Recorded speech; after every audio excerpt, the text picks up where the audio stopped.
Hola, soy Alejandro Sauquillo y estoy aquí para que triunfes y hoy tengo el placer de haceros triunfar con Juan Vicen Balaguer. Juan es cofundador y CMO de Celeros Hyperloop, que es uno de los 6 proyectos punteros a nivel mundial de Hyperloop y que se considera el quinto medio de transporte. Bueno, Juan, buenas y bienvenido y muchas gracias por aceptar la invitación. Hola, buenas, muchas gracias a vosotros. Juan y yo coincidimos en Lanzadera, una aceleradora de empresas aquí en Valencia, en nuestras ciudades. Bueno, ¿tú eres de Valencia también? Sí, también, sí, sí. Y yo lo último que sabía de ti era el proyecto que tenías en aquella época, cuando yo estaba con Langwin, tú tenías una empresa de motos eléctricas y luego sé que nuestros proyectos no fueron bien como tantos de emprendedores y lo siguiente que sé es que estando en Valencia estoy por el centro y veo un autobús con una foto gigante tuya del Politécnico promoviendo pues alumnos como tú y la innovación. Entonces, enhorabuena y cuéntanos un poco cómo ha sido pues este comienzo de Celeros, el mundo Hyperloop y cómo Ujú. está todo. Pues nada, sí, o sea, la verdad que es muy curioso recordar esos tiempos. Al final, yo soy pues ingeniero industrial de la Politécnica de Valencia. Siempre me apasiona el transporte y de alguna forma, pues eso, empecé intentando ponerle sonido a las motos eléctricas porque decía que, bueno, pensaba vamos, al final los motores eléctricos iban a ser tan silenciosos que al final iba a ser un peligro casi que no tuvieran sonido, ¿no? Entonces empecé a darle vueltas a eso, pero sí que es verdad que esa idea, pues ya había empresas que la habían empezado ya a trabajar, ¿no? Empresas muy grandes de coches. Pero ahí yo estaba terminando la carrera y vi, pues, teníamos ya una comunidad de makers con algunos estudiantes que habíamos hecho cosas así interesantes, como trajes de la NASA para unas competiciones. Decidimos, pues vimos que Elon Musk quería lanzar este nuevo método de transporte y que organizaba una competición de estudiantes. Ahí pues nosotros no lo dudamos, ya habíamos hecho locuras con eso, concursos más a pequeña escala, pero dijimos, vamos a intentarlo y creamos un equipito de 5 estudiantes, ¿no? Ahí había un aeronáutico porque vio pues que en el periódico decía que con Hyperloop los aviones de corto radio pues ya no iban a tener sentido en el futuro. Y pues él dijo, yo tengo que meterme aquí, ¿no? Si no, Porque no si no voy me a quedo tener. sin trabajo, ¿no? Claro. De alguna forma, no sé, fue una reacción así muy, muy casual, ¿no? De decir, oye, pues vamos a juntarnos y vamos a proponer la idea. Y Elon Musk lo que hizo es, pues eso, empezó con una primera idea, que era el Hyperloop Alpha, que es como su primer concepto para popularizar esto, aunque Hyperloop ya tenía unos 200 años, que al final ya se había propuesto, pero durante esos 200 años la tecnología no había estado preparada, ¿no? Entonces ahí es donde lanza en 2013 Hyperloop Alpha. Sí, de hecho, voy a compartir en la pantalla Hyperloop Alpha por si quieres ir comentando. Share screen.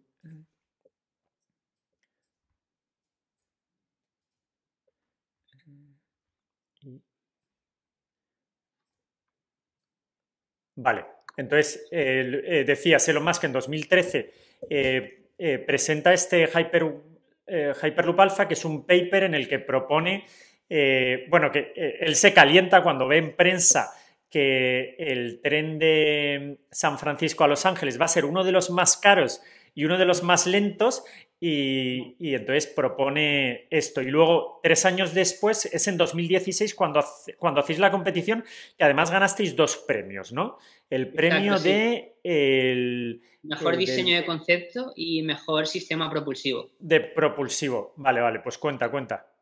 Sí, pues básicamente en ese primer diseño de alto nivel de Elon Musk, pues era pues eso, un diseño pues a muy grandes rasgos, como podría ser un Hyperloop, ¿no? Él sí que también estaba súper fastidiado con cómo el tráfico, él lo llama el soul destroying traffic, ¿no? Es como el tráfico que te destroza el alma, ¿no? Y cómo poder mejorar eso, ¿no? Entonces, en este primer concepto lo que se basaba al final es en unos motores, o sea, en un tipo de levitación que era básicamente por cojines de aire, que se llama, y es básicamente pues el aire que al final no puede ser vacío absoluto, es decir, el tubo al final, dentro del tubo no hay vacío absoluto porque sería muy complejo, entonces el poco aire que queda delante de ese tubo, el vehículo lo comprime con ese compresor que veis delante, una especie de turbina delante, y ese aire lo tira hacia abajo y de esa forma, como si fuera los recreativos estos que son como un esto de hockey, pues al Sí, las final máquinas estas, sí. al final, pues él tira aire hacia abajo y hace que se levite, ¿no? El vehículo. Entonces, bueno, esto fue una primera idea. Luego también, por ejemplo, tenía como una especie de motores lineales que son al final como un motor eléctrico pero extendido que lanzaba ese vehículo Sí, que... cada sección, no sé, es decir, cada 15 kilómetros o 20 kilómetros había como una especie de lanzador Sí, que es lo lanza, ¿no? un motor lineal Ujú. eléctrico, ¿no? Que Eso estaba es, ahí está. está ahí justo, ¿no? Eso es, básicamente pues hay o sea, una electricidad que se da desde la infraestructura y que hace que el vehículo, por el efecto del electromagnetismo, pues se mueva, ¿no? Es lo que se llama, lo que ahí pone rotor, ¿no? Lo que es el rotor sería el vehículo. Entonces, bueno, esto es una primera propuesta, como decimos, nosotros la evaluamos muy bien y intentamos ver pues hasta qué punto es realista, ¿no? Sí que nos damos cuenta pues que sobre todo pues a nivel de costes está siendo súper optimista, pues creo que ponía costes de pues muy poquito por kilómetro, es decir, alrededor de 3 millones de euros, pero sí que es verdad que luego a nivel tecnológico pues el tema o sea, los cojinetes de aire para levitar presentaban unos retos enormes a nivel de estabilidad, ¿no? En ningún sitio se habían probado a tan alta velocidad y luego, por otro lado, ese tema de ir a empujones, por así decirlo, desde la infraestructura, pues también no parecía que tuviera un confort excesivo, ¿no? Entonces ahí, a partir de esa propuesta, en 2015-2016 ya lanza la competición y empiezan a haber pues diferentes empresas que deciden pues lanzarse y dar, o sea, crear una propuesta diferencial, ¿no?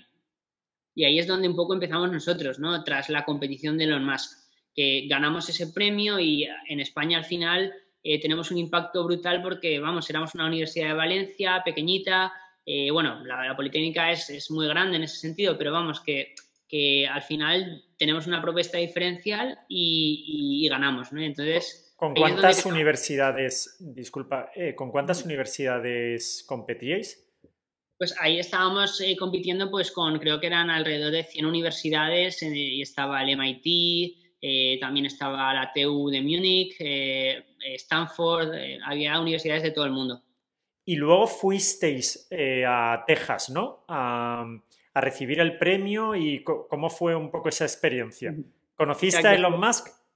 Pues mira, eso fue muy gracioso porque es que al final nosotros dijimos, oye, vamos a enviar la propuesta y ya veremos, ¿no? Entonces, de repente nos llega una carta diciendo que hemos sido seleccionados para viajar a Estados Unidos y ahí pues le decimos al rector, oye, rector, ¿qué podemos hacer? ¿Presentamos online o vamos allí? Entonces el rector apostó por nosotros y pudimos viajar hasta Texas, donde allí pues estaban o sea, todos los equipos e incluso también estaba Elon Musk y todo su equipo.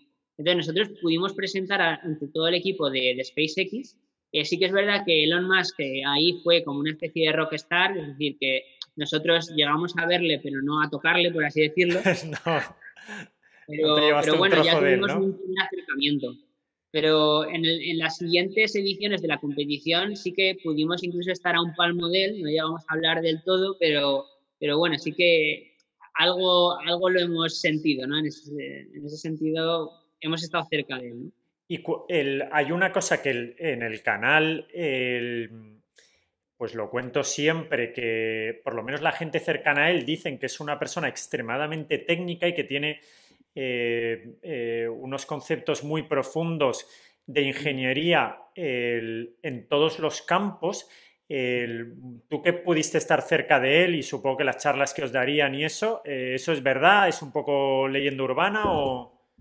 No, sí, por nuestra parte, o sea, confirmar que, vamos, tanto él como su equipo a nivel técnico son brutales. Al final están llevando al espacio, personas, están lanzando cohetes y devolviéndolos a la Tierra. Y eso a nivel de las pruebas que pasamos ahí en Estados Unidos se demostró. Es decir, tenían un nivel de calidad a nivel de, pues, seguridad lo primero, es decir, que si había algo que te fallaba, o sea, no te dejaban meter el vehículo en el tubo hasta que no estaba todo probado. Entonces, vamos, en ese sentido, chapó porque descubrimos que eran gente, pues, técnicamente muy buena. Y vamos, eso también nos gusta a nosotros, porque al final nosotros sí que nos consideramos que dentro de España hay muy buen nivel en ese sentido, ¿no? Y que se puede hablar también de tú a tú con ellos. Y lo que acabas de decir de que metíais el tubo, entonces la competición era que llevabais vuestra cápsula, ¿no? Bueno, una pregunta que te quería hacer, porque hemos empezado con Elon Musk con la competición, es ¿qué es Hyperloop y qué lo diferencia? Porque desde hace años, bueno, desde 2013 que Elon Musk lo puso en Liza, y luego las competiciones aquí en España, gracias a vosotros, pues en los medios de comunicación sale constantemente, pero claro, mucha gente dice, bueno, esto no deja de ser pues un tren de alta velocidad, como los que se ven de Japón, por ejemplo, etcétera. Entonces, ¿puedes contar un poco qué es Hyperloop y qué lo diferencia sobre todo de los trenes? ¿Qué ventaja tiene? Vale, perfecto. Pues ahí si quieres poner la slide 2. La presentación, ¿no? Sí, simplemente esa slide, vale. La segunda, ahí, exacto. Básicamente, o sea, aquí describe un poco lo básico que es Hyperloop, ¿no? El problema, ¿cuál es con los métodos de transporte convencionales? Pues, por una parte, que se enfrentan al rozamiento con el aire, es decir, si tú pones una mano, sacas la mano de la ventana del coche, hay una fuerza que es el aire que te frena, ¿no? Y por otro lado, el rozamiento con el rail, que es que al final todos los métodos de transporte que tocan el suelo, por así decirlo, pues se enfrentan a él, ¿no? La fricción. Entonces, ¿cómo se puede reducir estas dos fuerzas? Pues la aerodinámica, la del aire, se consigue, en el caso de los aviones, yéndose muy arriba, es decir, cuanto más arriba te vas, menos aire existe hasta que llegas al espacio y ya estamos en el vacío, por así decirlo. Y por otro lado, en Hyperloop lo que se hace es, en vez de tener que irse tan arriba, se coge un tubo y dentro de ese tubo se extrae el aire. El nivel de aire al que se extrae pues varía entre las empresas, pero eso es una opción, ¿no? Y luego, por otro lado, para reducir ese contacto con el carril, lo que se hace es levitar. Levitar también hay diferentes tecnologías y básicamente de esa forma lo que conseguimos es poder movernos con menos consumo energético. También poder movernos a mayores velocidades con unos consumos razonables. Es decir, si tuvieras que moverte a 1000 km/h en la Tierra, sin tubo, pues tendrías unos consumos enormes, porque esa fricción aerodinámica se eleva de forma exponencial con la velocidad. Pero con el Hyperloop, por ejemplo, conseguimos eso, llegar a un consumo energético de 5 a 10 veces menos que un avión y con una velocidad similar o incluso superior a los aviones. Vale, has dicho una cantidad de información interesantísima y me has aclarado muchas cosas, y tengo varias dudas, sobre todo de cosas que he leído vuestras, de Hyperloop en general, y luego del alfa paper de Elon Musk. Lo primero que has dicho es que para evitar lo que dices tú, la mano cuando está volando, cuando la sacas en un coche, la resistencia, para evitar eso extraéis el aire. Creo que lo he leído de la documentación vuestra, que no extraéis todo el aire, y Elon Musk en el alpha paper dice que tampoco conviene una extracción total, porque no sé cuál es el motivo por el que no se extrae, no se hace un vacío 100%. Básicamente, o sea, para extraer el aire al final son necesarias unas bombas, ¿no? Unas bombas que básicamente cogen el aire y lo tiran fuera. Entonces, esas bombas al final tienen un consumo energético. También, o sea, además de eso, se necesita un aislamiento entre cada tubo para que el aire de alguna forma no entre dentro del tubo. Es decir, que por así decirlo, cuanto más bajo o cuanto más fuerte es el requerimiento de bajar la presión, pues esas bombas van a consumir más para llegar a ese nivel, y por otro lado hay más riesgo de que haya esas fugas, ¿no? Esas fugas de aire, que el aire entre dentro del tubo. Entonces, al final hay hay que tener un balance entre lo que es económicamente viable y lo que es eficiente energéticamente, ¿no? Es decir, si hubiera muchísimo aire en el tubo sería imposible moverse. Si no hubiera nada podrías moverte con cero energía, Entonces, tiene que haber un balance entre lo que es factible, ¿no? Y en nuestro caso nosotros vimos que ir a unas presiones similares a la aviación, es decir, a que haya algo de aire, pero no mucho en el tubo, pues es mejor y es más eficiente a nivel de costes. Y las bombas estas para extraer el aire, entiendo que están en el tubo, ¿verdad?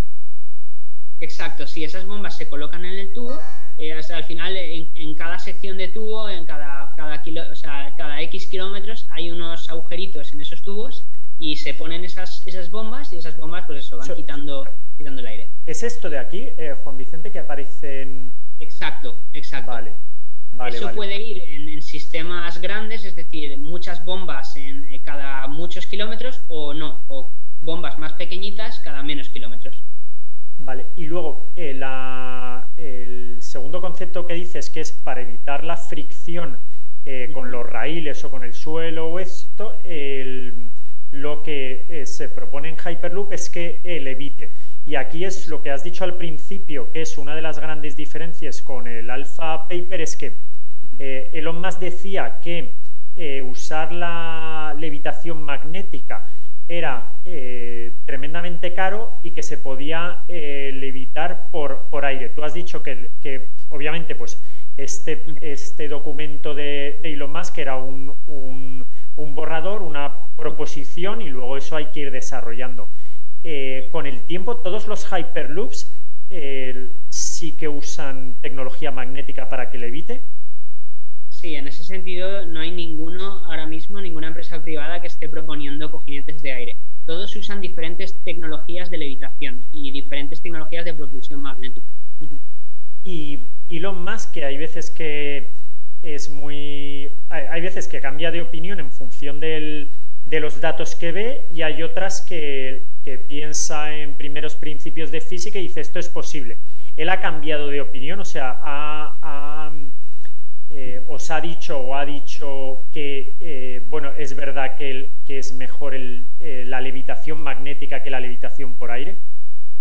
En ese sentido, él no se ha posicionado. Sí que es verdad que en las competiciones de estudiantes pues ha otorgado premios de innovación a sistemas que se mueven por medios magnéticos y obviamente pues casi ningún equipo hemos visto que funcione por cojinetes de aire. Entonces, en ese sentido puede que siga evaluando esa tecnología, pero nosotros no sabemos exactamente en qué punto se encuentra. Vale, y luego, como estás hablando de otros proyectos, bueno, he leído que vosotros sois uno de los 6 proyectos más avanzados en el mundo. Hace nada, en noviembre, creo que fue de 2020, salió en prensa la prueba que hizo Virgin Hyperloop One de Richard Branson, bueno, que Richard Branson invirtió, antes era otro proyecto, con personas humanas. ¿Vosotros para cuándo tenéis proyectado poder hacer pruebas con personas, o hay otros proyectos que estén más avanzados que este de Virgin de Richard Branson, o cómo va la competición? Pues en ese sentido, en primer lugar, pues recalcar que hay 6 empresas privadas, luego en China y en Corea también son iniciativas públicas que el gobierno directamente invierte en esos desarrollos, y básicamente a nivel de llevar pasajeros también hay que remarcar de alguna forma que, o sea, una cosa es el desarrollo tecnológico y otro el marketing, por así decirlo. Es decir, que hay una cosa que es, o sea, el poder llevar personas, creemos que es un hito muy importante que ha hecho la empresa americana. Sí que es verdad que hay que remarcar que ha llevado personas en un test track que tiene 500 metros y a una velocidad que no es la velocidad de Hyperloop, es decir, que creo que son 250 kilómetros por hora. Sí, era poco. En ese sentido, nosotros un poco el enfoque que creemos es que al final las tecnologías clave de Hyperloop sobre todo son la levitación y la propulsión. Para probar esas tecnologías hace falta un test track de más kilómetros que esos 500 metros. Nosotros estamos proponiendo de entre 3 y 4 kilómetros, y de alguna forma, una vez se prueben esas tecnologías críticas, ya se podrán probar pasajeros. Sí que es verdad que antes podríamos crear, pues eso, unas experiencias para que los pasajeros sientan un poco cómo sería moverse en Hyperloop con cápsulas presurizadas, pero Al final, una cabina de avión es un poco un ejemplo de lo que sería viajar en Hyperloop.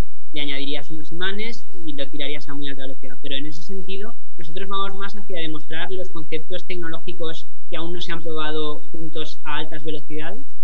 Ahí es donde está el principal reto y donde queremos poner más atención. ¿Y cuándo tenéis planeado esta prueba que dices de 2 o 3 kilómetros para probar tanto la levitación magnética como la propulsión, que también es magnética, ¿no? Bueno, ahora te preguntaré por la propulsión porque yo he acostumbrado a ver la tecnología de Tesla de los motores bueno, que son rotores y stators, pues me he vuelto loco cuando he visto que habían motores magnéticos lineales, ¿no? Pero bueno, la primera pregunta es, y luego ya te preguntaré cómo funcionan realmente estos motores, ¿cuándo tenéis planeado hacer estas pruebas que dices? Pues esas pruebas, o sea, ahora mismo ya a nivel de laboratorio hemos probado ya primeros prototipos a nivel de laboratorio de los subsistemas de la propulsión, levitación y la propulsión aerodinámica. Y ahora el objetivo es entre ahora y 2024-2025 poder demostrar en esos 3-4 kilómetros un vehículo a escala media. Y ya de aquí a 2030, de alguna forma, es el horizonte que todas las empresas tenemos para certificar para pasajeros y mercancías. Por así decirlo, esas son un poco las fechas, ¿no? También la Comisión Europea avala esas fechas, de alguna forma ha puesto 2030 para tener el framework regulatorio, por así decirlo, y para que estén las regulaciones en marcha de Hyperloop. Y en cuanto a las ventajas que has comentado al principio del Hyperloop, yo ha habido algunas que me parecen bastante curiosas, que no conocía, que eran, por ejemplo, que bueno, se ve mejor, casi, bueno, en tu fotografía lo puede ver la gente, no, o aquí mismo, es que a nivel económico y a nivel de poco impacto medioambiental, este sistema de construcción por pilotes es mucho más barato y tiene un impacto muy inferior que una construcción general de trenes que he leído que necesita incluso 30 metros de ancho los trenes. O sea, si yo tengo que hacer una vía de tren que va a pasar por unos campos, tengo que expropiar o comprar o lo que sea, campos de un ancho de 30 metros. Entonces, ¿nos puedes explicar estas ventajas de este sistema de construcción con estos pilotes o pilares, no sé cómo los llamáis en V? Sí, en ese sentido, o sea, a nivel Hyperloop, comentar que la infraestructura se va a adaptar al terreno, es decir, que de alguna forma pues hay diferentes formas de infraestructura, la infraestructura que va por dentro o sea, cuando tiene que atravesar montañas, bajo tierra, bajo agua también existen, y vamos a la más económica o la más sencilla, que es la que va sobre terreno, ¿no? Es decir, nosotros vimos que el coste de expropiación, y también esto lo comentaba Elon Musk, el coste de expropiación de terreno de una alta velocidad al final es enorme comparado con tener que solo alquilar o con un modelo mucho más similar a la red eléctrica, ¿no? Tener que poner pilotes en puntos concretos. Elon Musk, por ejemplo, decía entre las carreteras, en las medianas de las carreteras, pero bueno, esto podría también ser pues en medio de campos, por ejemplo, en puntos muy concretos. En tu foto de fondo de pantalla se ve perfectamente que está Exacto. En medio del campo, y si yo soy propietario de ese campo, pues supongo que me pagaréis únicamente un alquiler por esos puntos, porque yo puedo seguir cultivando y no pasa como en los trenes, que tengo que recorrer kilómetros para pasar de un lado del campo al otro, ¿no? Eso es una de las principales ventajas a nivel de coste. Luego, o sea, otra ventaja, o sea, un tema que reduce esa ventaja, por así decirlo, que contradice esa ventaja, es que al final, en vez de un rail, pues tú necesitas un tubo entero. Pero sí que es verdad que si lo comparas también pues con todas las necesidades de electrificación de la catenaria que necesita una alta velocidad, pues al final los costes son muy similares a una alta velocidad, al menos en nuestro caso. Y luego, por otro lado, a nivel de diámetros, sí que es verdad que es lo que comentas. Una alta velocidad al final son entre 20 y 30 metros, ¿no? Y entonces, en nuestro caso, también eso marca los costes de tunelación. En nuestro caso, los tubos son alrededor de 4,5 metros y eso permite que al final, pues si son dos direcciones, pues alrededor de unos 10 metros tienes de diámetro. Podrían ser un poco más para tener pues la seguridad, las medidas de seguridad, pero alrededor de 15 metros a lo mejor sería pues una distancia a nivel de tunelación que reduciría costes en comparación con tunelar pues eso, una alta velocidad. Y entonces de diámetro sois bastante más anchos que lo que proponía Elon Musk, que creo que eran pues 1,20 m, no sé si era de cabina o una cosa muy, muy estrecha. En el Alfa, espera un segundo, ¿dónde está? En la cabina, creo que está, mira, justo aquí. Se ve que son cabinas tremendamente estrechas y creo que pone como 1,20 m de ancho o algo muy, muy ridículo. Eso, bueno, también he visto que los Hyperloops, por lo menos de Europa, habéis llegado a un consenso para hacer un estándar, ¿no? Entonces ahora el diámetro de Hyperloop es estándar entre esas 6 empresas privadas, bueno, y las públicas también que has comentado. Sí, en ese sentido aún no hay un estándar concreto, porque es verdad que cada uno está probando diferentes tecnologías, pero sí que más o menos en torno a 4,5 metros es el diámetro que se marca, ¿no? en razonable. Sí que es verdad que cuando ves esta imagen, pues a mí, por ejemplo, me entraría claustrofobia, sí, ¿no? Está un poco justo. Es verdad que hay cosas que hay que ser también crítico en ese sentido, ¿no? Es un tema futurista, pero vamos, ahí hemos evolucionado mucho, ¿no? Y otra de las ventajas que a mí me han sorprendido cuando he estado leyendo la información de Hyperloop es el tema de los que aquí en España nos afecta poco, pero en otras partes del mundo no tanto, son de los terremotos, que sufre mucho menos los terremotos que los trenes. ¿Puedes contar un poco esto, cómo funciona? Sí. A ver, en ese sentido sí que yo tengo menos información, porque es verdad que al final ser resistente a terremotos es cuestión de al final pues hacer tu infraestructura lo más robusta posible. En el caso de los trenes, pues al no estar sobre pilones, a lo mejor podría ser un poco más complejo el tema de gestionarlos, pero no te sé decir tampoco una ventaja, es decir, nosotros tampoco hemos detectado una ventaja relativamente superior. Sí que, por ejemplo, con el tema de las inclemencias atmosféricas, de hecho, si ves la siguiente slide, puedes ver que con el tema del cambio climático ha habido muchos efectos adversos, ¿no? Y se nota mucho los efectos del clima en los métodos de transporte. En el tren y en el avión se llega a cancelar los servicios, ¿no? Si existen pues nevadas o incluso en el caso del AVE Meca Medina, el tema de la arena, ¿no? Que al final ha dificultado mucho la operación del sistema. En el caso de Hyperloop, al estar dentro de un tubo, las condiciones meteorológicas te afectan mucho menos, ¿no? Y eso al final sí que es una real ventaja en comparación con el resto de sistemas, ¿no? Que puedes tenerlo más tiempo operando sin ningún aparato.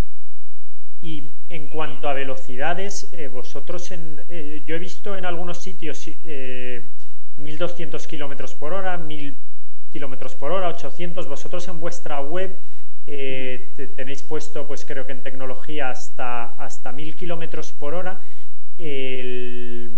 ¿Puedes contar un poco estas velocidades?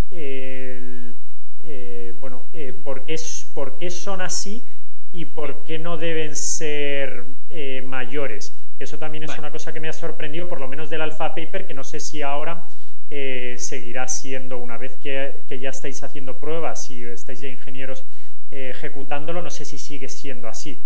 Entonces puedes... Sí. ¿Dónde lo es que no sé. Sí, creo que es en Hyperloop. En Hyperloop, ¿no? Que lo pone... bueno, si quieres ve contando... Sí, básicamente en ese sentido nosotros hemos hecho un análisis de mercado, ¿no? De qué es lo que se necesita el mercado, demanda el mercado.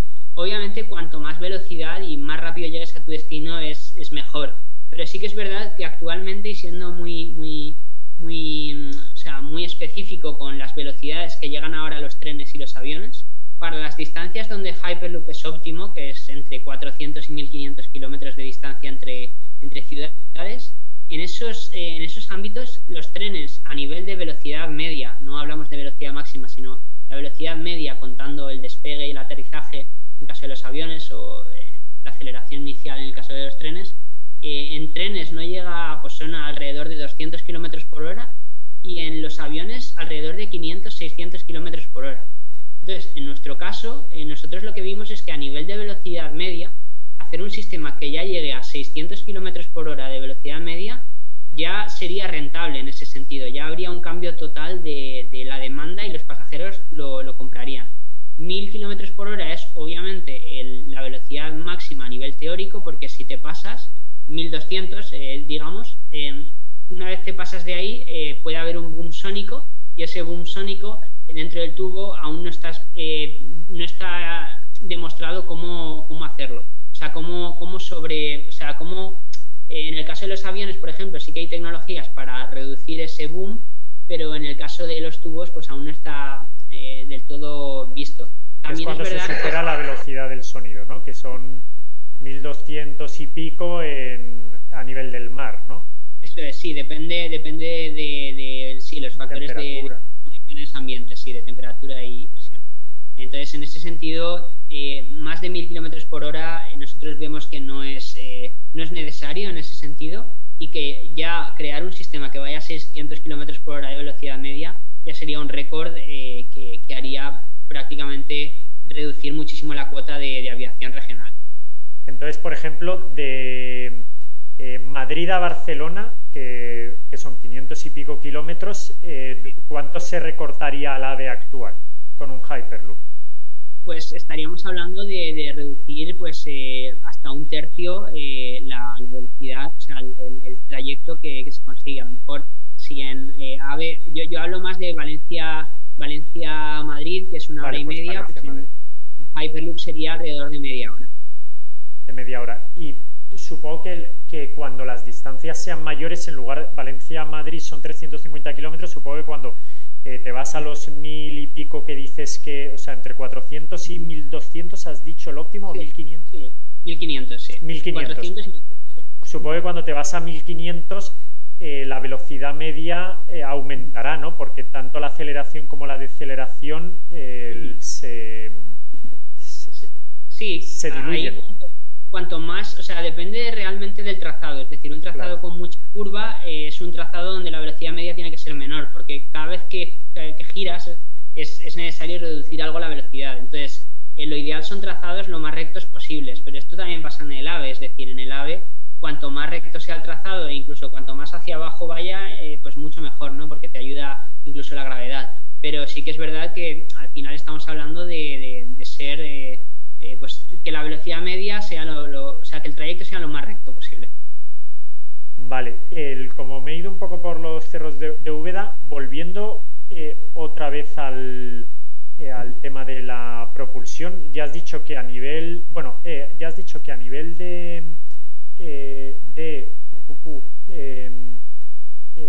de levitación, vosotros y el resto de Hyperloops estáis usando la levitación magnética, y hay una cosa que me ha parecido muy curiosa de vuestra web, que es la que os compara con la competencia. Hay un diagrama muy sencillito que no sé si lo tienes en la presentación que me has mandado aquí, ¿sabes? Donde te digo sí, que es como los costes. No, que se ve la velocidad vuestra, los de la competencia, y como algunos van colgados de arriba, otros de abajo. Pues ¿sabes? Eso creo que no lo tengo en la presentación, pero básicamente lo puedo explicar. Es decir, sí, pero un segundo, a ver si encuentro en la web, porque era un diagrama muy interesante, y así, si lo puedes explicar sobre el diagrama. Claro.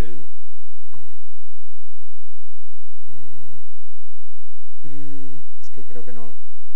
Me suena que debe ser en Technology, pero en el Approach o en el Approach. Básicamente en el Approach veo un poco como... Creo que en Approach hay en el punto 2 que hay hablo sobre la escalabilidad. Sí, pero no sé... Pero lo que te digo yo era un GIF que se veían cómo se movían las cabinas. Sí, es ese, sí, es que es justo ese, pero no sé por qué no funciona el GIF ahora. O a lo Ese de ahí. mejor por el tamaño de la pantalla. Sí, Ah, eso mira, es. ahora. Ahí, eso es. Sí, Entonces, sí, sí, genial. Eso es. sí, ¿puedes explicar un poco Sí, le vuelvo a sí, dar, sí. bueno, ¿cuál es la Vale. diferencia fundamental? Eso es. Básicamente, o sea, nosotros estudiamos los diferentes sistemas de transporte parecidos a Hyperloop, que básicamente es sistemas de alta velocidad ferroviarios, lo sabes, los maglev, que son los trenes de levitación en Japón y China, y bueno, también las carreteras, ¿no? Entonces lo que vimos es que en estos grandes proyectos la infraestructura tiene un coste enorme, ¿no? Es el 95% del coste.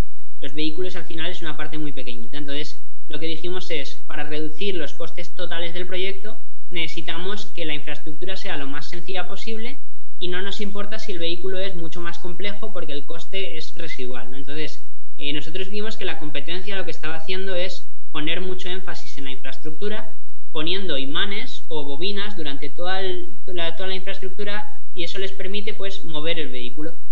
Nosotros lo que dijimos es, ¿por qué no hacerlo al revés? ¿Por qué no hacer un vehículo que sea autónomo, que se pueda mover y levitar de forma autónoma, y solo tener que darle pues ese empujoncito inicial, que es lo que veis ahí abajo en la animación, para conseguir que luego ya él solo pueda funcionar?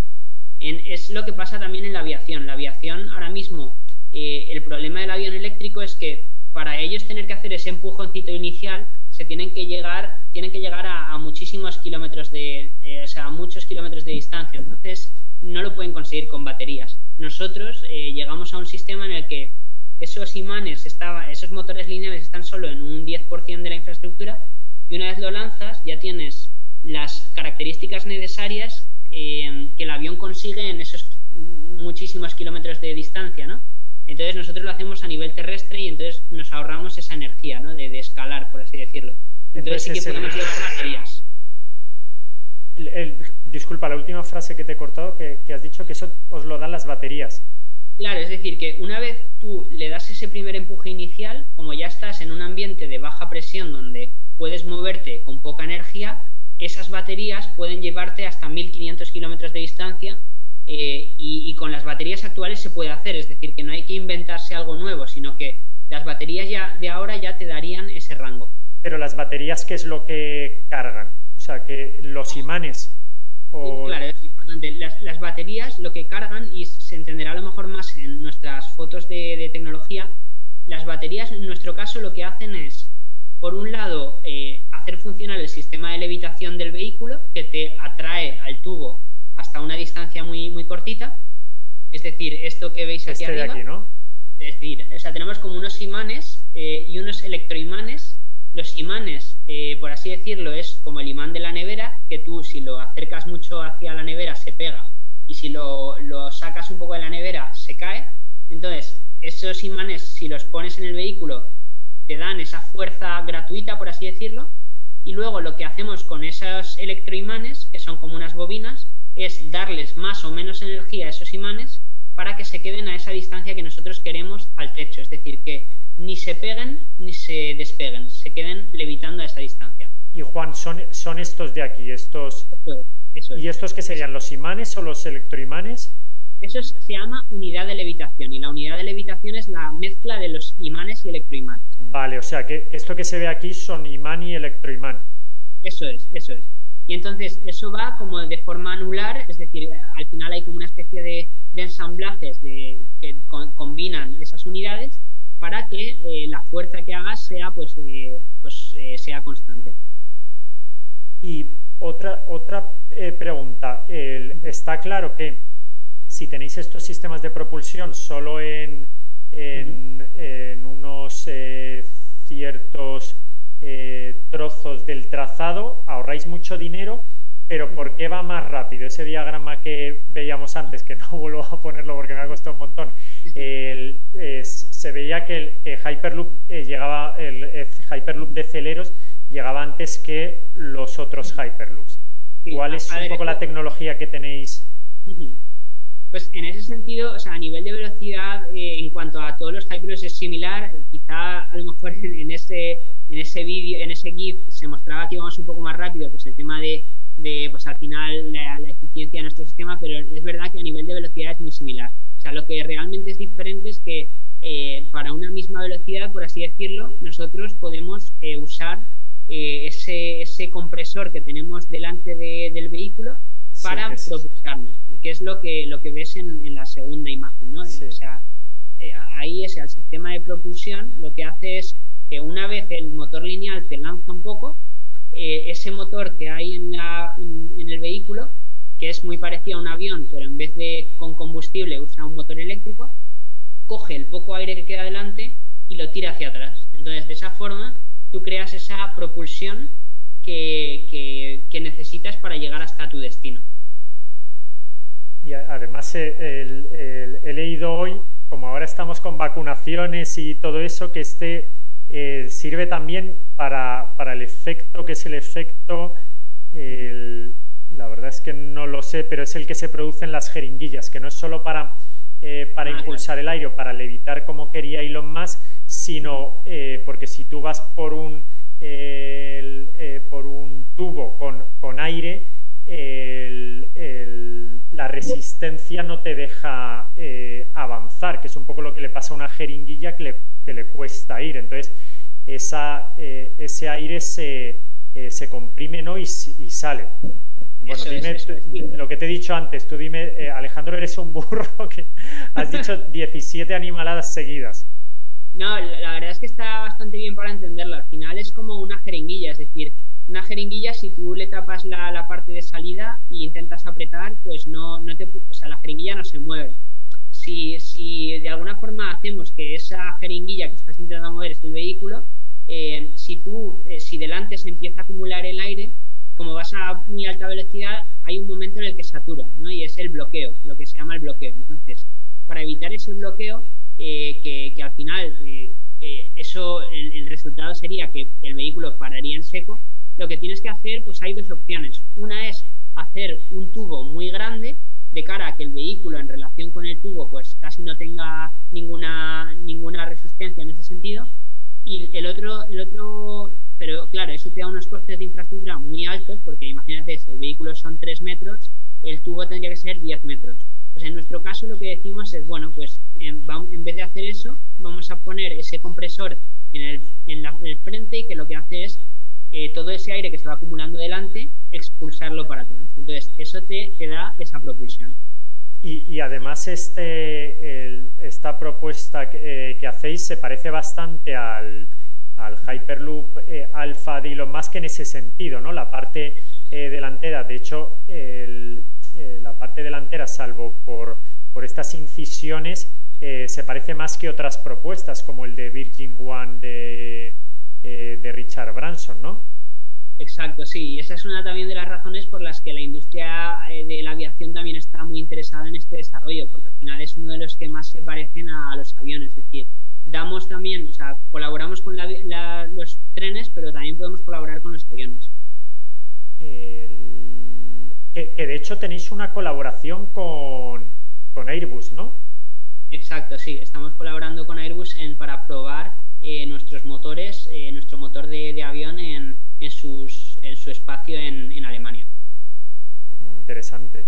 Este esquema del Hyperloop Alpha, que tiene aquí el compresor, el motor de compresión, o sea, esto para lo que lo estéis viendo en casa es como una sección. Esta es la parte delantera, ¿no? Entiendo, de la cápsula. Aquí están y aquí las baterías.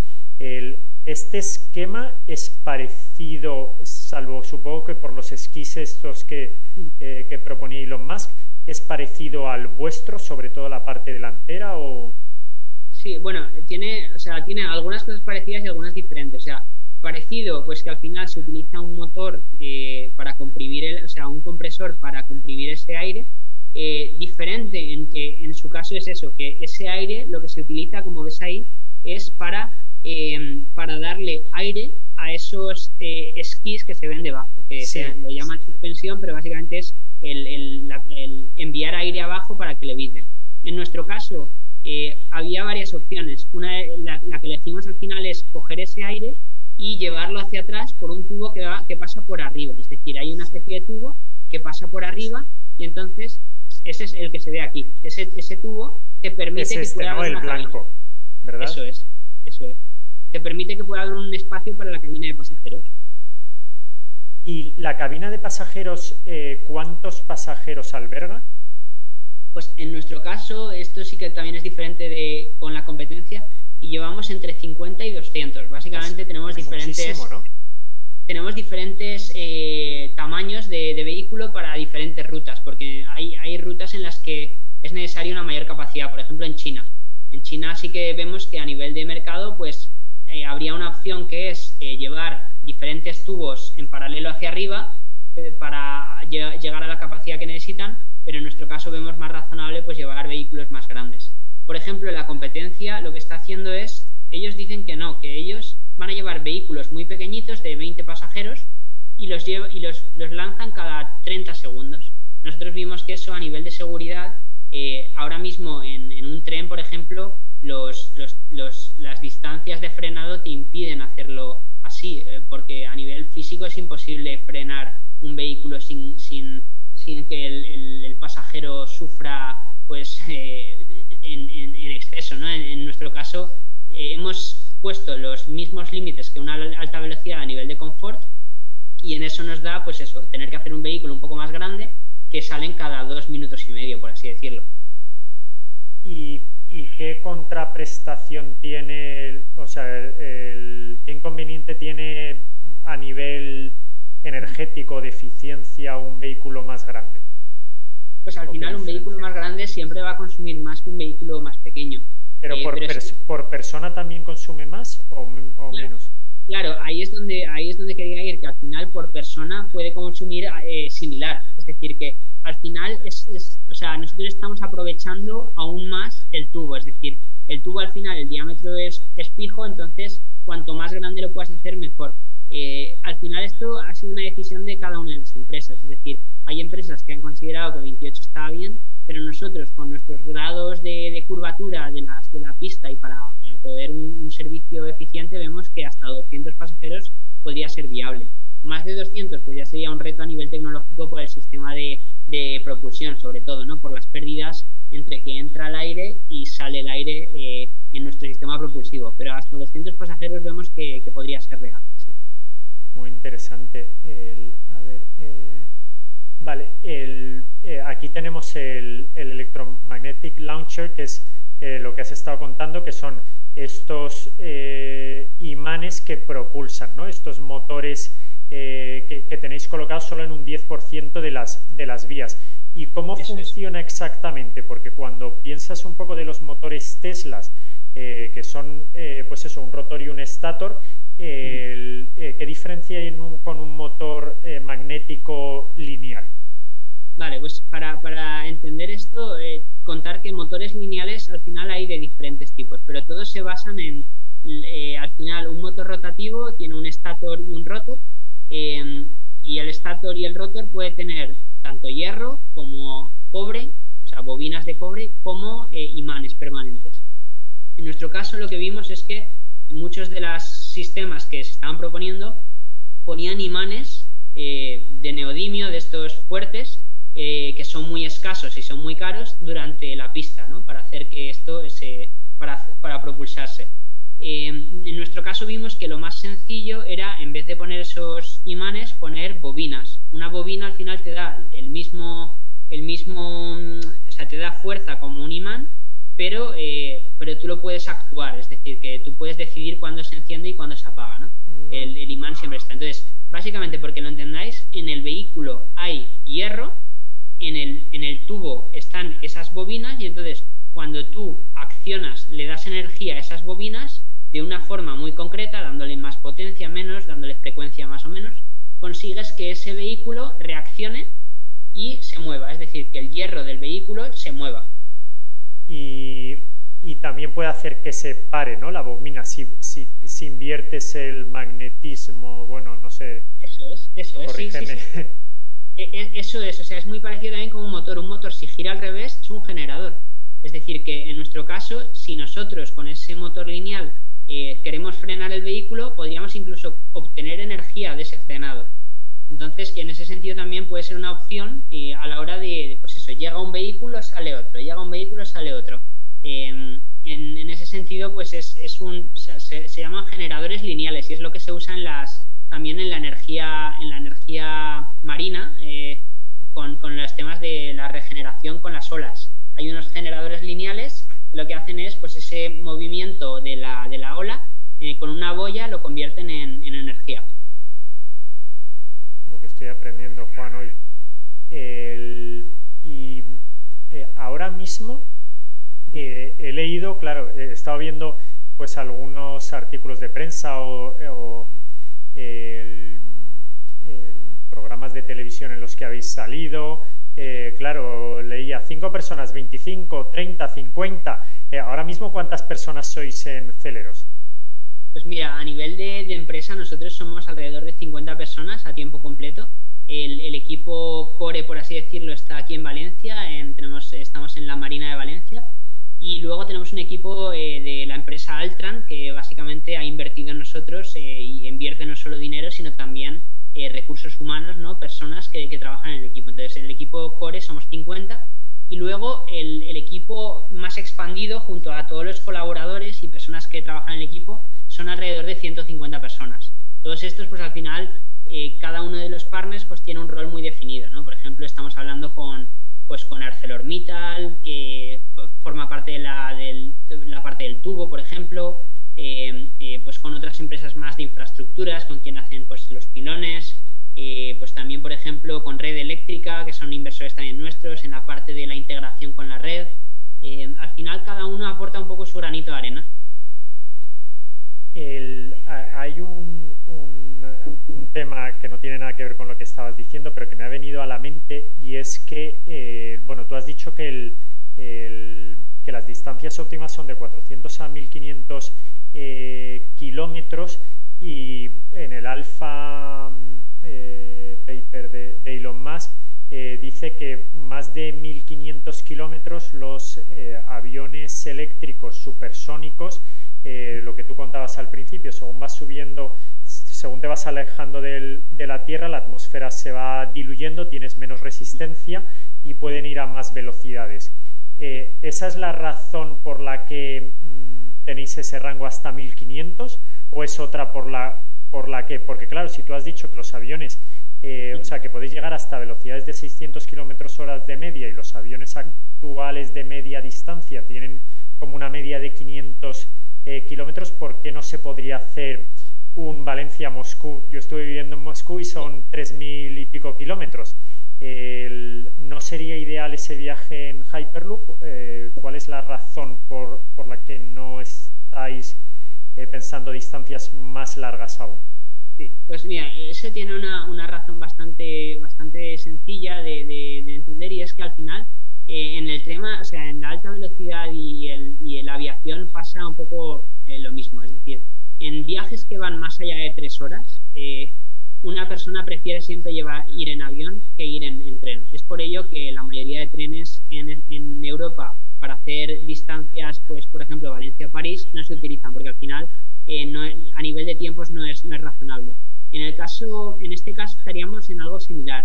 Para que Hyperloop pudiera ir a 3000 kilómetros, debería de tener una velocidad mucho mayor de cara a que compita con un avión. En el caso de 3000 kilómetros ya estamos hablando de que los aviones no tienen tantas restricciones, por ejemplo, a nivel de que el tiempo de crucero es mucho más largo.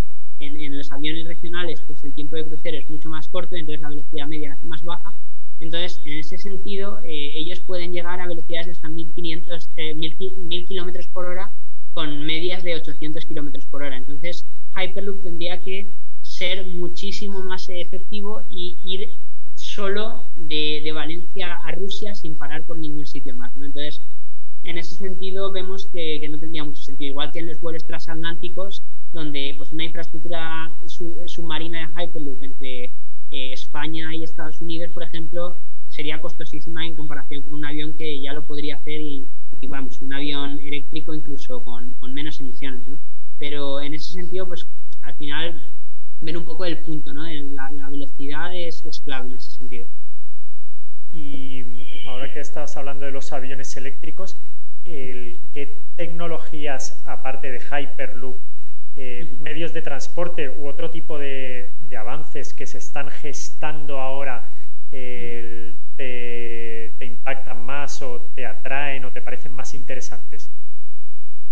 Pues en ese sentido, la verdad es que, bueno, a mí me encanta la tecnología, entonces estoy siguiéndolos todos. Soy un friki de LinkedIn y estoy siguiendo a todos los desarrollos, pero básicamente me impacta bastante la parte del hidrógeno y cómo puede ayudar a reducir o a llevar más energía con menos peso en ese sentido, permitiendo pues unos mayores rangos. En la aviación puede que sea la solución. Sí que es verdad que lo veo a muy largo plazo, es decir, que se están hablando de timeframes de alrededor de 2040 o 2050 cuando ya se haya aprobado y certificado el primer motor de hidrógeno. Pero en ese sentido creo que ahí hay un potencial muy bueno. También con el tema de los superconductores, es decir, el conseguir que las bobinas que ahora usamos con cobre puedan tener una mayor eficiencia y gastar menos energía gracias a esos nuevos materiales que te dan mejores propiedades, pues también lo veo brutal. Y luego también con el tema de la aviación urbana, ¿no? Es decir, cómo los drones, los taxis aéreos, en determinados casos, es decir, a lo mejor no en todos, pero pues por ejemplo Lilium o alguna startup así más de aviación urbana, pues pueden también ayudar a lo que es conectar dentro de zonas rurales, ¿no? Pues diferentes partes o dentro de ciudades muy congestionadas, pues solucionar un poco el papel, ¿no? Sí que es verdad que hay algunos que veo con más y con menos escepticismo, ¿no? Pero vamos, sinceramente, pues la aviación eléctrica es algo que también me apasiona y que sobre todo veo que, bueno, por la limitación de las baterías actualmente lo veremos más en rangos muy cortos, donde Hyperloop no tiene tampoco donde no es competidora de Hyperloop, vamos. Y todos los avances que está habiendo en las comunicaciones espaciales, bueno, en la aeronáutica, SpaceX principalmente, y luego también pues Blue Origin y la empresa neozelandesa, que ahora mismo no me acuerdo, que es la única empresa privada, aparte de SpaceX, que ha llegado a la órbita. ¿Todo eso lo estás siguiendo? ¿Qué te parece? También ahí sí que se me va un poco más a veces o sea, es decir, que veo que son como problemas, o sea, son problemas muy a futuro en el sentido de que lo veo como que al final la necesidad de una persona de viajar a Marte es una ambición humana, ¿no? De seguir cada vez mejorando. Sí que es verdad que de cara a pues cómo se incluye dentro de los objetivos de desarrollo sostenible, pues no aplica mucho, pero sí que es verdad que lo veo con mucho entusiasmo y que todo lo que se está aprendiendo de esos desarrollos luego se puede aplicar a muchos sistemas que van a cambiar también la forma a nivel terrestre, ¿no? Entonces, todo o sea, el control de alta frecuencia que te permite llegar de la órbita a justo un punto exacto de la Tierra me parece brutal. O sea, ahí soy fan absoluto, me veo los lanzamientos y vamos, disfruto como un chaval y me encanta. Como un chaval, ¿qué es lo que eres? Porque ¿qué edad tienes tú, Juan? Bueno, yo tengo 28. El haber empezado en la startup pues ya también se nota porque pues llevo 5 años y pues es como mucho rock and roll, pero vamos, sí, en ese sentido siempre, pues no sé, yo me considero joven también en ese sentido. Eres un chaval.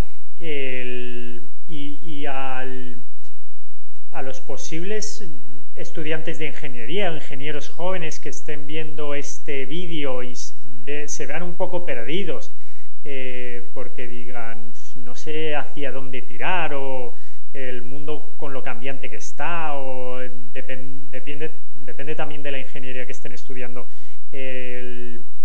habrá más o menos trabajo y también la geografía. ¿Tú qué les dirías? ¿Qué les aconsejarías?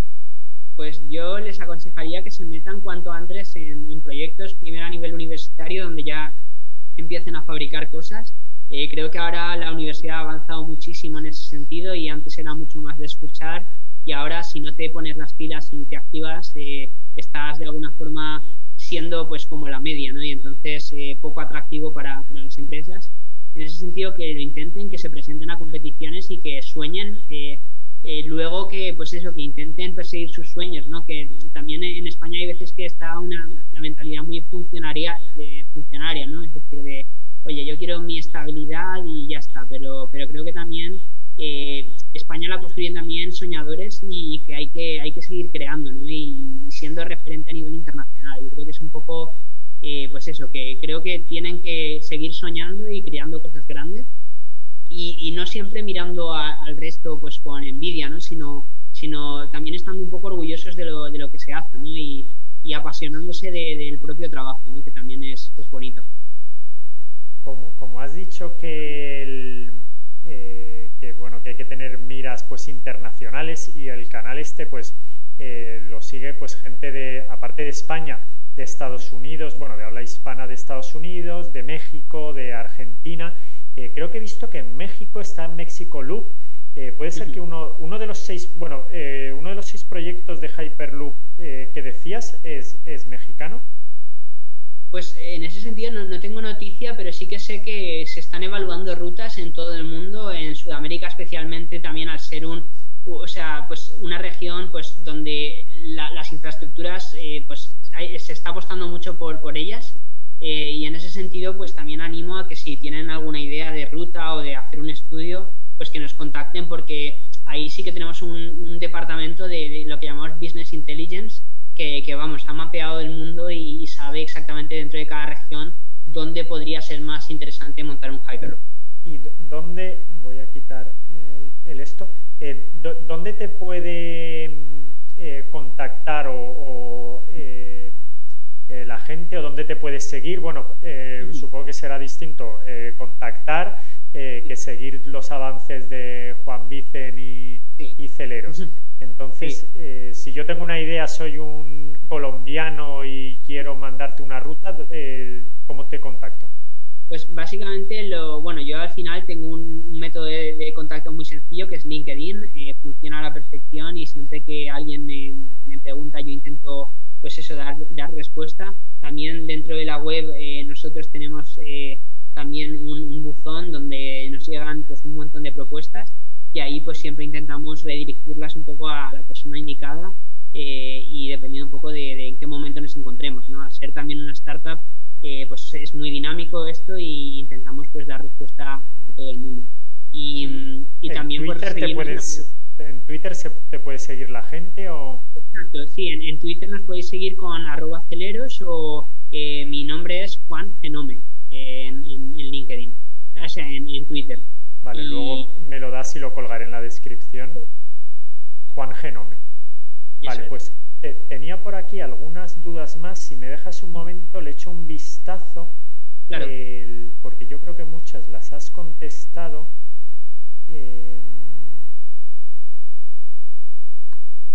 Vale. Esto sí, eso luego lo cortaré.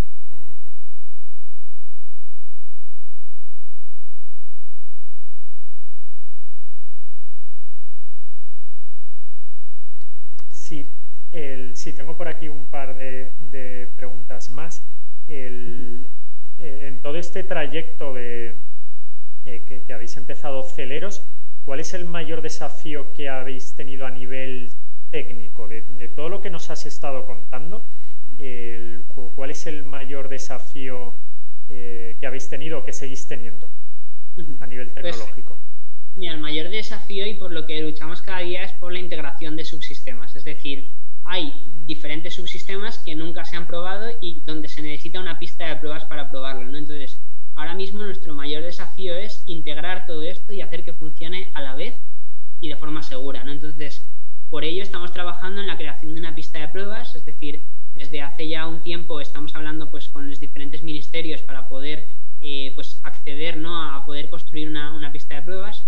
Por suerte el ministerio, pues los ministerios se están interesando por el proyecto y involucrando en la parte sobre todo de estandarización y apoyando pues con proyectos de investigación, y pues el objetivo es poder desarrollar y demostrar esto y al final sentar un referente a nivel internacional. Eso es un poco el desafío más grande, y la competencia competencia sabemos que pues está ahí y que al final esto es una carrera, entonces cuanto antes y más rápido lo hagamos, mejor. ¿La pista puede ser que la estuvieseis hablando para hacerla en Antequera? Pues en ese sentido ha habido pues muchos comentarios en ese sentido, y básicamente nosotros al final teníamos la idea inicial de hacer una pista de pruebas, pero luego al final como Celeros, como la empresa, no podemos financiar una pista entera, ¿no? Entonces básicamente empezamos a buscar espacios posibles, pero luego el gobierno ya ha tenido interés en de alguna forma desarrollar esto a nivel de proyecto país, y entonces ya el espacio concreto donde se realice la prueba ya no es cuestión nuestra, es decir, es una cuestión más ministerial y donde tampoco podemos dar mucho más detalle. Sí que se habló de Andalucía, de Valencia, pero creo que finalmente podría ser en Castilla-La Mancha. En Castilla-La Mancha, mi familia es de ahí, de Campillo de Alto Güell. Lo mismo puedo haceros una visita. Y luego, el mayor desafío que habéis tenido como empresa, como startup, como conjunto de personas, ¿cuál ha sido desde que empezasteis esta aventura? Pues ahí te comentaría que sobre todo la escalabilidad, es decir, el adaptarse a ese cambio tan rápido que hemos vivido de ser un grupito de 3 personas, de repente en la universidad ser 45, tener que irnos a Estados Unidos, llevar un vehículo que nunca habíamos, que nadie había visto en las aduanas, un Hyperloop, tener que pasarlo por la aduana y convencerles de que, oye, esto es algo seguro, se puede llevar. No es un misil, ¿no? No es un misil, no es un tren, no es un avión. Y por otro lado, pues eso, adaptarse a nivel humano, ¿no? Es decir, de cómo la gente va cogiendo responsabilidad, va creciendo en sus puestos, va aprendiendo. Es decir, nosotros tenemos gente que ha empezado con nosotros en la universidad y ahora está en la empresa liderando proyectos con empresas que están en el IBEX, ¿no? Entonces, ese aprendizaje y ese adaptarse, al final también ha pasado pues por muchos prueba y error en ese sentido, y viendo pues de qué personas podías fiarte más y cómo podías llegar a delegar tareas, ¿no? No ser tú el que lo haces todo, sino poder confiar en gente, ¿no? Y eso al final es un poco el mayor aprendizaje que estamos teniendo, ¿no? El cómo crear una empresa que de aquí a 3 años a lo mejor puede triplicar o cuatriplicar su volumen, ¿no? E incluso salir a bolsa, ¿por qué no? Sí, no estaría mal. Los 3 sois de la misma edad, porque son Dani y David, ¿no? Tus cofundadores, ¿no? Sí. Dani es de mi edad, lo conocí pues nada más acabar el bachiller en un curso de inglés, que fuimos en vez de irnos a Mallorca, fuimos a Manchester a aprender inglés, y luego David es un poco más mayor, 2 años más, tiene 30. ¿Y los 3 sois ingenieros? Sí, ingenieros industriales, David y yo, y Dani, ingeniero aeroespacial, con máster en automática.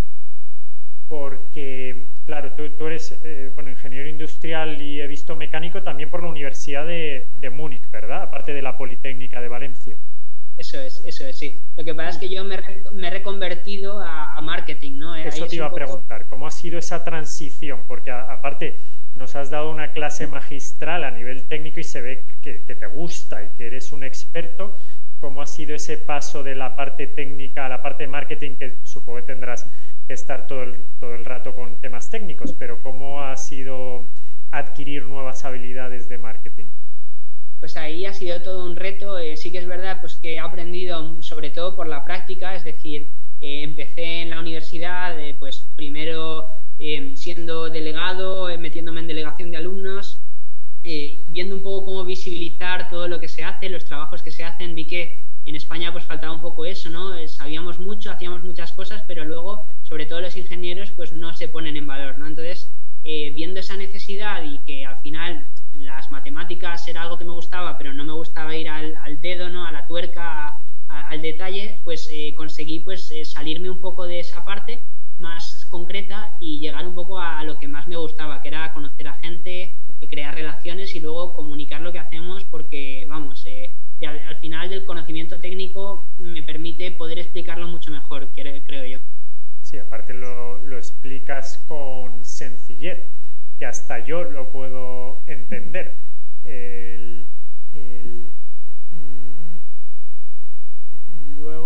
no sé si quieres comentar algo más de la presentación a nivel técnico, porque hoy tenemos la suerte de tenerte a ti, pues no, que eres un ingeniero y que además estás trabajando en pues lo que he dicho al principio, el quinto medio de transporte, que eso me parece muy interesante, que los 4 anteriores, que son el coche es lento pero barato, ¿no? El avión es rápido pero caro, el tren es lento y caro, y Hyperloop en teoría va a ser rápido y barato. Entonces tenemos hoy la suerte de estar con una persona pionera pero a nivel mundial y un ingeniero. ¿Nos puedes contar algo más a nivel técnico que no hayamos comentado en este rato que estamos hablando? Pues sí, me gustaría también decir que hablé de 2 fuerzas que reducen la eficiencia, pero no he contado la tercera, y creo que también es muy curioso y que también espero daros también un puntito para poder hacer más sesiones o investigar sobre el tema, y es la fuerza magnética. La resistencia magnética es otra fuerza que también actúa y que no se habla mucho de ella. En nuestro caso, el sistema de levitación que tenemos reduce esa resistencia magnética en comparación con otros sistemas de levitación, y en ese sentido también creemos que es importante hablar de ella, porque puede hacer que un sistema que sea Hyperloop y que tenga levitación sea incluso menos eficiente que un avión. Entonces, en ese sentido, creo que es también importante hablar de ello. Sí que es verdad que es un tema pues donde la propiedad intelectual y hay mucho secretismo en ese sentido, pero que poco a poco se va a ir descubriendo, ¿no? y se va a ir hablando más de ella. Al final es básicamente... Sí.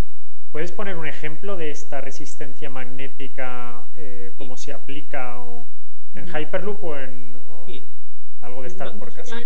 Básicamente un imán, si tú tienes un imán y tienes una superficie que es cobre o tienes aluminio, son superficies conductoras, ¿no? Entonces, si tú un imán va viajando a alta velocidad por cerca de ese cobre o de esa chapa de cobre o de ese aluminio, existe una fuerza que le va a hacer repelerle de esto. Esa es una de las formas que se tiene de levitar. Lo que pasa es que a la vez que hay esa fuerza de repulsión hacia afuera, por así decirlo, existe una fuerza debido a lo que se llaman las corrientes de Eddy que se generan por ese material conductor, que hace que te frenes, ¿no? Entonces, en ese sentido, tú necesitas meterle bastante fuerza, energía a ese imán que se está moviendo para que se mueva. Entonces, es una resistencia que se llama resistencia magnética. Es una resistencia que hay que evitar, ¿no? Entiendo. Que hay que evitar, exacto. Y que solo sucede en esos sitios donde existen, pues eso, tanto material conductor como bobinas y acero o imanes.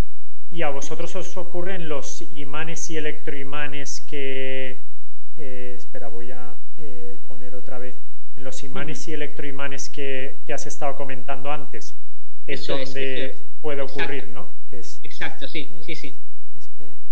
En el sistema de levitación, exacto. Ahí, exacto. Entonces nosotros, el sistema que llevamos de levitación, el nuestro, se basa, es decir, el sistema de levitación se basa en un fenómeno que permite minimizar esa resistencia, mientras que otros sistemas de levitación se basan en ese fenómeno que es decir, tú levitas porque tienes esas fuerzas que te tiran hacia arriba pero que a la vez te tiran hacia atrás. Entonces, en ese sentido, nuestro sistema permite reducir también esa fuerza magnética.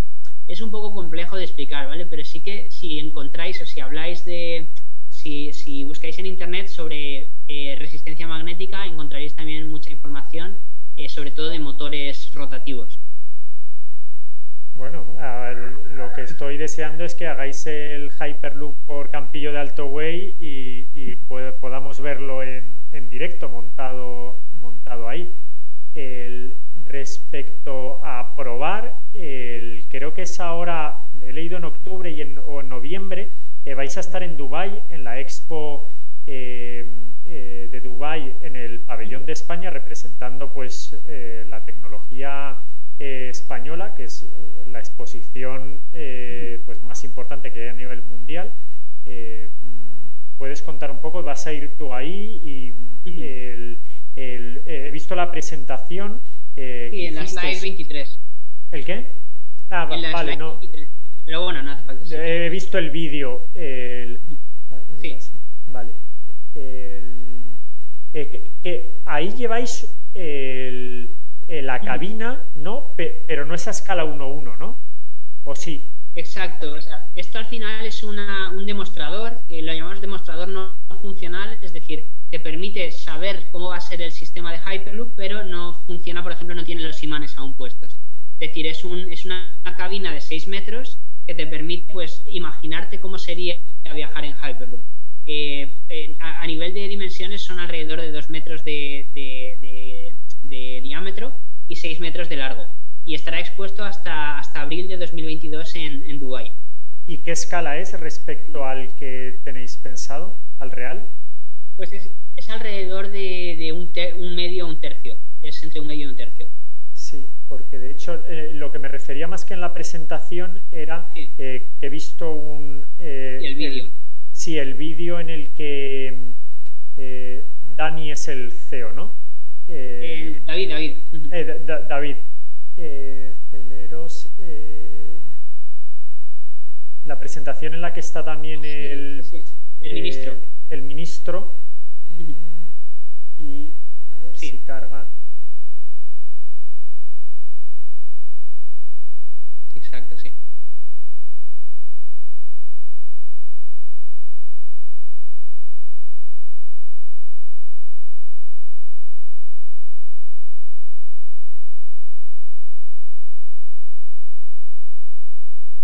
Bueno, pondremos el enlace y la gente lo podrá ver porque sí. como ves el internet me va a ver. Sí. Me ha parecido bastante curioso. Ahí está, sí. La cabina, ¿no? Con David, el presidente de la Generalitat, sí. y el ministro Pedro Duque. Exacto. Que es cuando mostráis la maqueta. Sí. Ahí está. Que es este, ¿no? Sí. Entonces, lo que dices que esta es la última maqueta que tenéis, o sea, lo último que habéis hecho es esta maqueta. Exacto, o sea, a nivel tecnológico tenemos nuestra nave industrial con diferentes subsistemas, pero este es como el primer prototipo que nosotros enviamos ya a una feria internacional donde la gente puede ver exactamente cómo es nuestro sistema. Hasta entonces pues sí que teníamos prototipos pero más pequeñitos, maquetas más pequeñitas, pero este ya es una escala que la gente permite imaginarse cómo sería. Pero has dicho que le faltan los imanes, o sea que no se puede probar aún, ¿no? No se mueve aún. Exacto, este sobre todo es a nivel de demostrar cómo sería el sistema, pero no es el que irá en la pista de pruebas, por así decirlo. Vale, muy interesante. ¿Y tú vas a ir a Dubái? Exacto, sí, o sea, vamos a tener diferentes eventos durante toda la expo, vamos a recibir pues a instituciones de alto nivel y cualquier persona que quiera verlo podrá viajar a Dubái y verlo, o sea que ahí todo aquel que pase por Dubái, que pase por el pabellón de España porque ahí nos podrá ver en directo. Pues ya lo sabéis, si tenéis la suerte de poder ir a Dubái o estar en Dubái, ir a visitar a Juan y a todo el equipo de Hyperloop. Y otra duda que te quería preguntar es, como has dicho que vais a estar hablando con instituciones, a nivel financiero, visto que tenéis pues más de 10 millones de financiación, ¿en qué situación estáis ahora? O sea, quiero decir, ¿estáis buscando más capital para seguir creciendo o no? Porque a lo mejor esto lo está viendo un millonario que dice, oye, me sobran por aquí 100 millones de dólares, que mejor que invertirlo en Celeros con Juan. ¿Cómo está ahora la situación? En ese sentido, nosotros como startup seguimos levantando rondas de inversión. tenemos en nuestro planning más rondas de inversión planeadas y en ese sentido, estamos abiertos a hablar con cualquier inversor que tenga interés en la iniciativa, sobre todo que le apasione el proyecto y que quiera pues participar de aquí con vistas también a un retorno a largo plazo, sobre todo. O sea que en ese sentido vamos a animar a todos los inversores a que nos contacten y les informaremos de las posibilidades que tienen de colaborar. ¿Y el capital que habéis tenido hasta ahora es internacional? ¿Cómo está un poco dividido esos 10 millones de dólares, de euros, lo que se pueda saber? Sí, pues en su mayoría es capital nacional, es decir, son inversores nacionales, pero luego, por ejemplo, tenemos a Altran, que es francesa, tenemos a Road Ventures, que son de Suiza, inversores también de Reino Unido, a Plug and Play, que es la mayor aceleradora de Estados Unidos, que también ha invertido, y más inversores que vendrán, ¿no? Angels invirtió también en vosotros, el brazo inversor de Juan Roig. Exacto, también, Angels, ¿no? Invirtió desde el principio en nosotros, la apuesta valenciana por el Hyperloop, y la verdad es que, y luego también muy importante remarcar que las instituciones públicas, la Generalitat Valenciana, Ministerio de Ciencia, también la Comisión Europea ha invertido ya en Celeros, en el proyecto, en diferentes proyectos europeos en los que hemos liderado ya desarrollos técnicos. ¿Y cómo ha sido esta diferencia? Porque claro, tú has vivido emprender en un proyecto pequeñito que cuesta, que has estado contando, los ruidos limpios para las motos eléctricas, que oye, pues que estás intentando, que no sabes, que esto, y emprender en un proyecto que se ha vuelto pues pionero a nivel internacional, y te salen novias, supongo, por todas partes, novias de capital y de las otras, supongo, también. Tú que has vivido las dos y además siendo tan joven en un corto espacio de tiempo, ¿cómo ha sido esa diferencia? Pues en ese sentido, al final hay que ser capaz también de gestionar un poco la frustración y saber bien cuándo virar, ¿no? De alguna forma hay algunas cosas que van a salir, otras que no, pero tienes que siempre estar un poco avispado en ese sentido y ver un poco en qué momento tienes que cambiar, ¿no? Yo en el momento en el que ya vi que el proyecto se nos iba un poco de las manos a nivel de la primera iniciativa que tuvimos, pues intenté buscar otras cosas, ¿no? También, no lo he contado, pero en Múnich, pues por ejemplo, estuve intentando, también lanzamos una startup de medida de la calidad del aire, que también ya se ha hecho famosa, y yo no tengo capital en ella, pero básicamente que mi compañero la llevó a cabo y ha tenido mucho éxito. Se llama Jabadaba, y que al final es cuestión de ir lanzando los proyectos y viendo un poco cómo respiran, ¿no? Y en el caso de Hyperloop, pues ha sido una apuesta pues de la que estoy súper orgulloso, porque he visto cómo hemos creado comunidad, hemos creado ilusión y estamos creando tecnología que funciona, ¿no? Y ahí es donde más me apasiona.